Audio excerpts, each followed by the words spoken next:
Hello, I'm Malcolm Haslett.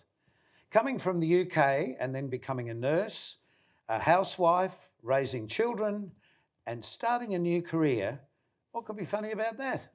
Oh, plenty, if you're Georgie Carroll. She's next on Our Time. And welcome to Our Time. Could I have a fanfare, please? Here's Georgie Carroll. Oh, good. Oh, thanks, mate. Good day, Malcolm. Oh, how are you? I'm all right. It's so lovely to have you here. It's so nice to get a fanfare. Oh, Doesn't it happen often? No. Well, Yeah. for none of us, really. Yeah.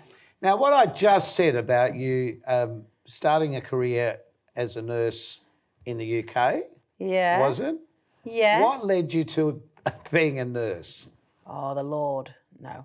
No, it wasn't a vocation. It was me gran. Me gran told me to do it. Oh, really? I wanted to be a pop star. Yes. Would you remember Billie Piper? Yes. She was me girl. So she was my, posters everywhere. Right. Yeah, so I wanted to be a pop star. And then my grandma... Well, she's fabulous. I can She understand is why you would- fabulous. Yes. More fabulous as an actress than a pop star, but still. Yes, but she was, yes. She's done an amazing body of work as well. She's so cool. She's so I didn't cool. know she was going to be that cool. No, I wasn't like okay. talent spotting.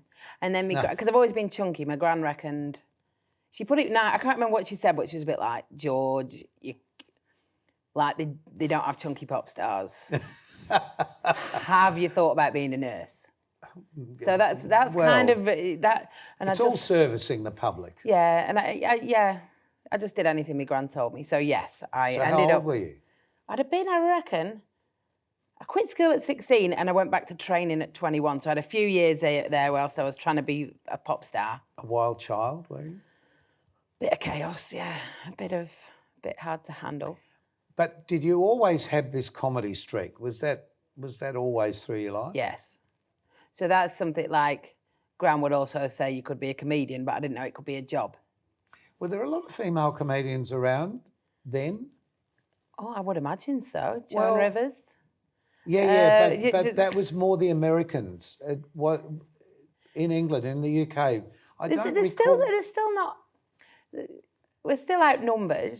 Yeah, I don't recall. I'm trying to any get rid names. of the term female comedian as well because it's the same job, You're a isn't comic, it? yeah. But it's just, we're just funny's funny. So I agree with you, absolutely. And funnily enough, the sex of a person is so irrelevant, but it does open up a whole different line of comedy. Well, I'm trying to use it to my advantage. I'll be honest. Absolutely. Sounding like a feminist just then, but I am definitely going. In the beginning, I was like, if I position myself as a female MC, everyone's crying out for them because it makes them look like they've got a woman on all night. Yes. So I would definitely leverage that at the beginning. Okay. So yes. I'm a communist with a Porsche. So I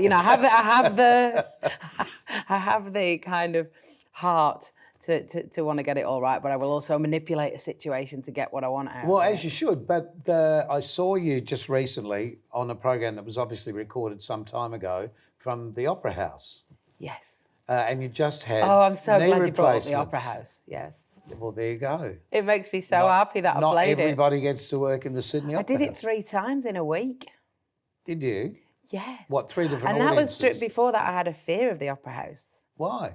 I got some weird phobias, but one of them was, just because every time I wouldn't go in it as a tourist. Every time you see it in a film, it's going to get trodden on by Godzilla or hit by a UFO or, there's just something about that. This is giving us an insight into what's going on inside your head. Oh, there's a lot going on there, mate. And so I didn't want to go in it until they said, you could tell jokes. I'd die for that.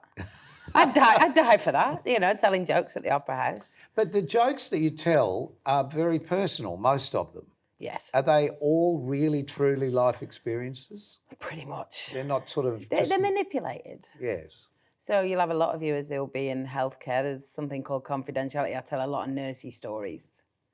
It's just universal truths in it, nursing. Well, I guess it is. It's judging people and still caring. It's, it's all of that. But you're also seeing people at the most base part of their life. Yeah. Really, aren't you? Yeah, you see people being pretty vulnerable. Very vulnerable, yes. Yeah, I've had more real conversations with patients than I've had with some friends, so you get that. So I can't tell exactly the real stories. I have to tweak them a little bit. Yes. Lie a little bit.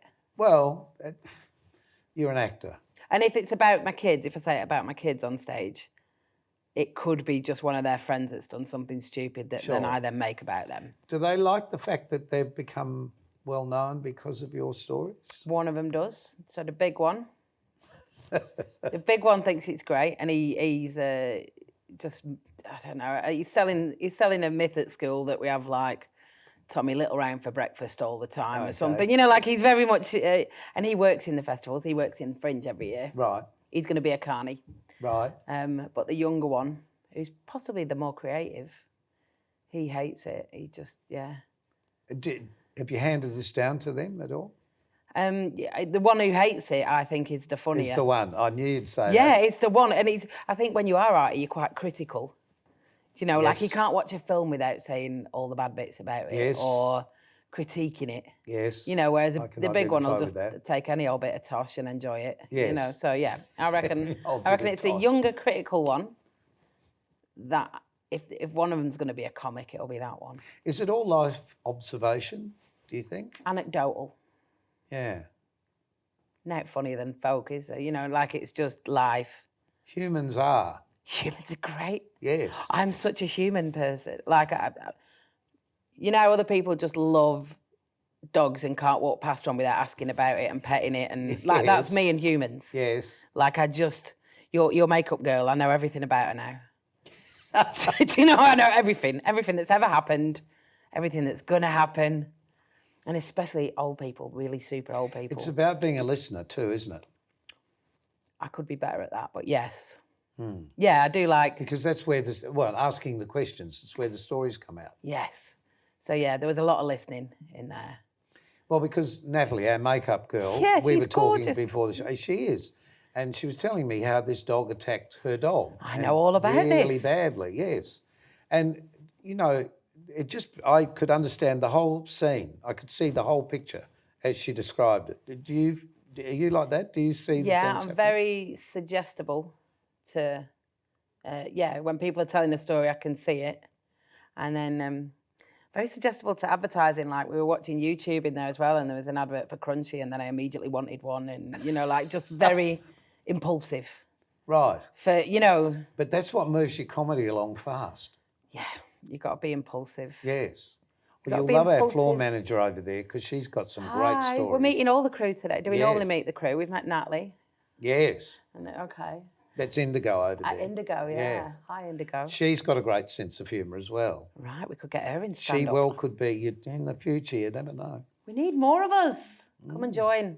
Yes. More comics. So where do you feel this is taking you? Is it now a life you're journey? Asking on the wrong day, mate, aren't you? Okay. Well, it's Monday or No, I know that this doesn't air on the exact day, but you're asking on the wrong day. What do you mean? It's all real. The arts is ruined at the moment. It's just like I'm so exhausted with getting excited for it and then it getting pulled. Yeah. And so I'm trying to put it into more permanent things than live shows. So live shows where's my heart's at. You know, like a live show is what I want to... Where you come alive? What I love, like the bit I live for. I feel like I'm going to pass somebody hot before I go on, and afterwards, I feel just amazing. So that's the bit. But I think at the moment you can't guarantee it, and you can't guarantee if you book a theatre, the overheads are still the same, but then there's half the income because you can only sell half, and people are worried about going out. So I've written a book. That was one of the... Yes, let's talk about your book. But just before we do, one other question I have for you that's terribly important at this point. Do you have the opposite of your comedy life? Do you have the down life that the comedy brings you up to like a normal life? No. Do you know what I mean?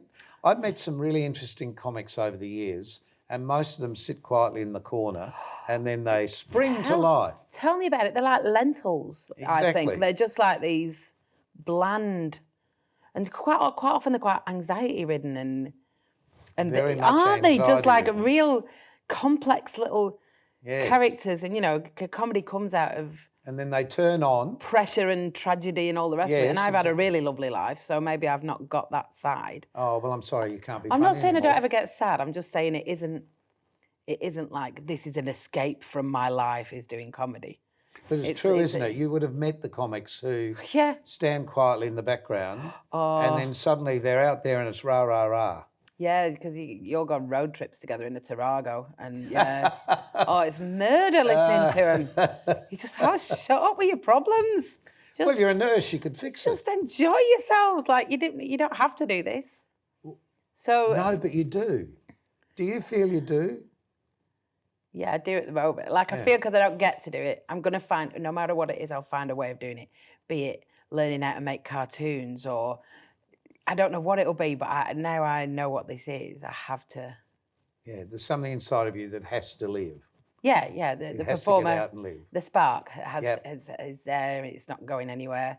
I never want to retire from this. Whereas nursing, I was like, when can I retire? Yeah, I can understand that. Georgie, in your downtime while you're waiting to do the next show, do you sit at a desk thinking of things and write them down feverishly, or do you just have these things go pop, pop? Bit of both.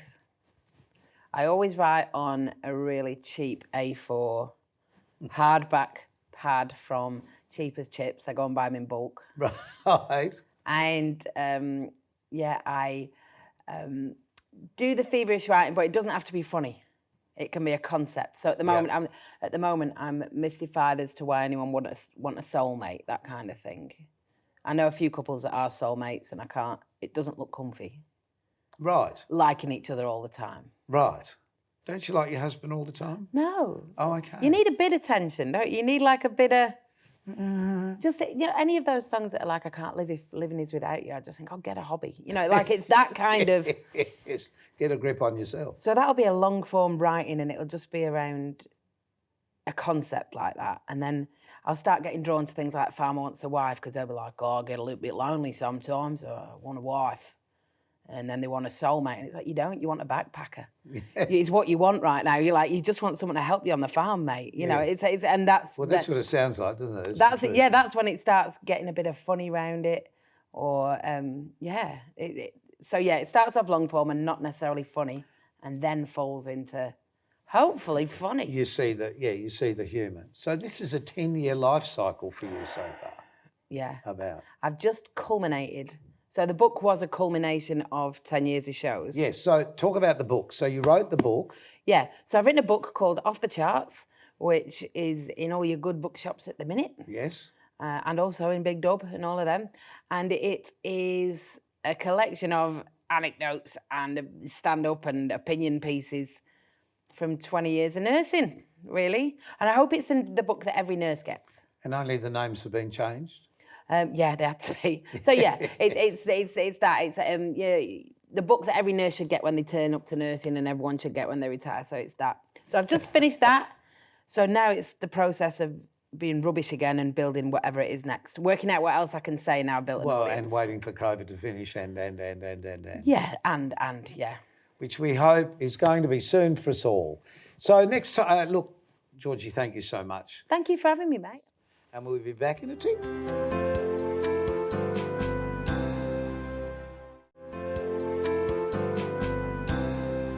And welcome back to Our Time. Our special guest next is Laurie Bell, who's the new host of a brand new show that's been going to air for a little while called The Divide. Yeah. Are you divided? I'm not. I'm just the person in the middle dealing with the divide. So I'm the host. I'm a zennial in the middle, dealing with some Gen Zs, some really young ones, and then some boomers on the other side, and we pick apart a different topic that tends to divide the generations. Well, I've enjoyed being a guest on the show. You've been such a good guest. Well, it's been a pleasure. But listen, it's great to be able to talk to you because we've known each other for quite a long time. Yeah, we go back a bit. A bit. But I don't know how you started off being a stand-up comic. Yeah, right. Well, I started off actually as an actor. So I was working as an actor, and I was actually working as an actor, which was probably even better. It's a surprise. Wasn't just waiting tables. Yeah. And a gig that I got booked for was to perform a female monologue at this magazine launch. And we could pick any monologue we wanted. And I thought, I'll do one that's really sort of positive about women and about women's bodies and stuff. And I looked everywhere and I couldn't find one. So I asked if I could write one. Really? And so they said, yeah, absolutely, get on board. And so I wrote this 3 to 4 minute monologue that pretty much accidentally ended up being 3 or 4 minutes worth of stand-up. Right. Yeah, got a really good response. Right. And then I was at hanging out at a pub with some friends, and there was a comedy competition that was happening across the road. And a friend of mine ran over and was like, "No one's entered the competition. You can win $500." And I was like, "I'll just do that monologue." So I ran over and I did the monologue, and I didn't win, but I did get second. And from there, I just kept getting booked. So I sort of accidentally fell into it. So as a stand-up comic, I know you've got a character you play as well, but do you have to write everything for yourself? Is it about... As me? Yeah. No. I very rarely... I put ideas to paper and I put the breakdown of sections, but in terms of writing, it's not. It's all just sort of life experience. Right. So you're not so much writing gags, you're writing funny things that have happened to you. Well, yeah, I just write that I need to remember how that story went. Right. Pretty much. So do you learn it as a script or do you improvise it as it goes? No, I'll practice telling it. I'll practice in the shower. I'll practice in the car. So places that I can be talking and not seem, and It's like practicing singing in the car. Yeah, right. With the windows up, no one can hear. No one knows what's going scream. on. That's fine. I'm just talking to someone on the phone. So yeah, I'll practice it in those places, and then once it's sort of in a place that I'm feeling okay about it, then I'll try it on stage. And sometimes it works, sometimes it doesn't, and yeah. So it keeps a nice flow for me because I work mainly as an MC. So me being able to tell as you something or as the character? as myself. Right. So as myself, I'm normally the host of the comedy night. Mm-hmm. So I'm doing a lot more sort of shorter snippets of stuff. So Just I don't keeping it bubbling along? Yeah, so it's got to be really punchy and really quick. I don't have enough time to do long form stuff. So it was only Fringe this year. Was probably the first time that I really wrote something that was long form and performed that as myself, which was really... Well, now you're a mum. Really jarring. How's your little girl affecting your comedy? Well, that's what my show was about. It was about the 6-year process of trying to get to the stage where I could say I was a mum. So, yeah. Are you loving it? Absolutely. Now, will your daughter, though, be the butt of all your jokes in the sense that you'll be using all of those growing up things? I don't know. I've thought about it. She's so far, she's been great material. But no soiled material. No, but I think so much soiled material. But I think as she grows older, I don't want it to be anything that she feels bad about. So I'll probably start to back off then. Yeah, that's the difficult thing of bringing your kids into your working life. Yeah. I guess a lot of performers and comedians have found that can be a bit difficult because your kids can rebel in the end. Yeah, well, and I've actively, I try not to post anything on social media that has any mention of her or even has her name sort of mentioned, and I don't do that in stand-up, and that's sort of actively trying to give her some autonomy as she gets older as well. So with the new show that's going to air, what's your hope and plan for that? For The Divide? Mm-hmm. Well, it wasn't my baby. I was just lucky enough to sort of be in the right place at the right time? Hitch onto the right wagon at the right time, yeah. So, but now having done it, we filmed 5 episodes, and it feels like there's something there. So, depending on how things go with Channel 44, might mean whether or not we sort of go on to do a couple more episodes. In Melbourne as well. Yeah, absolutely. Hi, Melbourne. Well, hopefully what's going to happen, of course, is the government are going to say, yes, keep moving straight ahead, because I'm sure you'll agree with me, local television is so important because otherwise we lose our local voice. Well, and not just that. It's it's like if you look at stand-up comedy land, you go you've got your professional comics, your top tier comics and stuff. But to get there, you need to have that training ground, and this isn't an environment where you can just sort of study it and just be No. able to do it straight away. No. It's a thing that needs to be sort of worked on and refined for you to find your voice, for you to, figure out all of those things. material, And that's exactly one whether you're really funny yeah. and whether your head works on a TV screen. Yeah, absolutely. So I think that's one of the joys of stations like this is that that ground where, especially some of the young up and comers can sort of find their voice, find out what their not only strengths in are. comedy, but in so many things. And there are names out there in the mega sphere of comedy who actually started with these community networks, Heaps. which is so valuable. So what do you want to do when you grow up?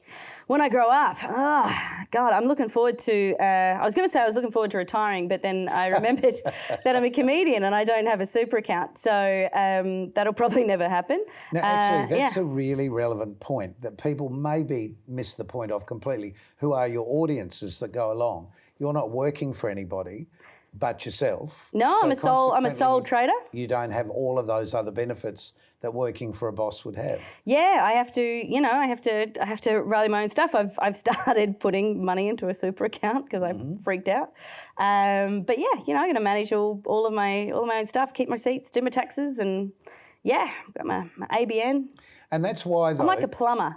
Well, it is. Well, it is. And you actually serve a very valuable service to the community because think. you're looking at the things that we all share.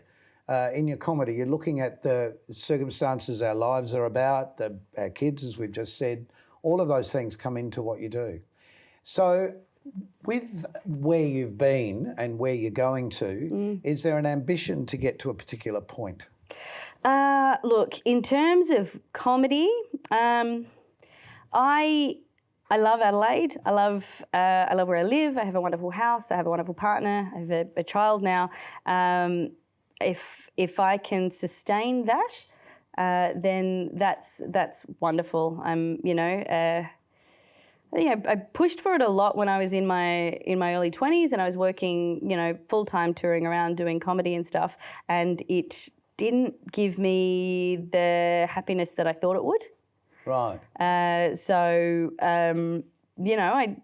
I think finding that happiness for me lied in other places. You have to have a private life too. Yeah, well, and I think for me the joy comes out of the things that comedy does provide, but not necessarily the touring and all of that stuff. So, for somebody who's just sitting at home thinking, "Oh, my head's full of all these jokes. I just don't know where to start. I don't know what to do." What would you advise? Just start thinking about it. If you can get 4 to 5 minutes worth of stuff together, learn it as best you can, front to back to front. So if you get nervous on stage or someone heckles, you're not going to be that thrown. And go along, just go along before you do it. Go along to an open mic night and see what it's like, and you might realise after watching that, I don't think I'm going to be that bad. So, I think... But it is the experience of being there and being in the crowd first. Yeah, I think so. I think so. Check things out, and when you watch comedy, especially when you're watching live comedy, it's really to improve upon it, you need to be dissecting it. You need to say, well, what worked about that person? When it fell flat, why did that fall flat? Is that something that I potentially could, find happening to me? And then you also need to be paying realistic attention to yourself, because it's not like theatre. We don't have a director. We don't have all of those people just giving us, people laugh or they don't. Do the other comics help each other? Sometimes, but sometimes we don't want to hear it either. If someone asks for advice, it's a style thing, though, isn't it? Well, you've got your voice, and that's all you've got as a comic. And your voice is really important to you. And if other people are saying, "Oh, maybe you should try using this word and stuff," sometimes it's helpful advice, and sometimes it's you very much just nod and then just pop that one in the trash can in your mind.